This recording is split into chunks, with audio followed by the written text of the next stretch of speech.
කරන්නේ අපේ හදවතීම බුදුන්ට, දෙවියන්ට, ඒ වගේම පොළොව මහී කාන්තාවට ආශිර්වාදය ලබා ගන්න තමයි අපි নমස්කාරය සිද්ධ කරන්නේ. එතකොට අපි තෙය්‍යත් කියලා අල්ලන්නේ මේ පොළොව මහී කාන්තාවගෙන් අපි ආශිර්වාදය ලබා ගන්නවා. ඊට පස්සේ අපේ හිස් මුදුනට අපි අත් දෙකෙන් වදින්නේ හිස් මුදුනට වදින්නේ බුදුන්ට. අයි බුදුන් තමයි හැම දෙයකින්ම අග්‍රස්ථානය වෙන්නේ.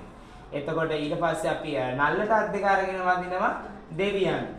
ඊට පස්සේ අපි හදවත ළඟට පපුව ළඟට අරගෙන වදිනවා දෙමව්පියන්ට. ඇයි ඒ දෙමව්පියන් අපේ හදවතට සමීප පුද්ගලයන් නිසා. හරි. ඒ නිසා තමයි අපි নমස්කාරය කරලා සීල දෙවියන් බුදුන්ව දෙමව්පියන්ගේ වැඩිහිටියන්ගෙන් ආශිර්වාදය ලබා ගන්න, ගුරුවරුන්ගෙන් ආශිර්වාදය ලබා ගන්න තමයි নমස්කාරය සිද්ධ කරන්නේ. හරි. දැන් තෙය්‍යා තා යන් පළද හා තෙය්‍යා තා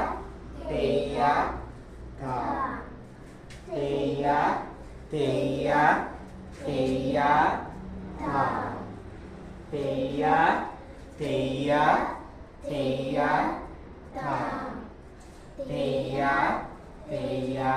තෙය්‍යා තා. Ada, ini dalam lagi.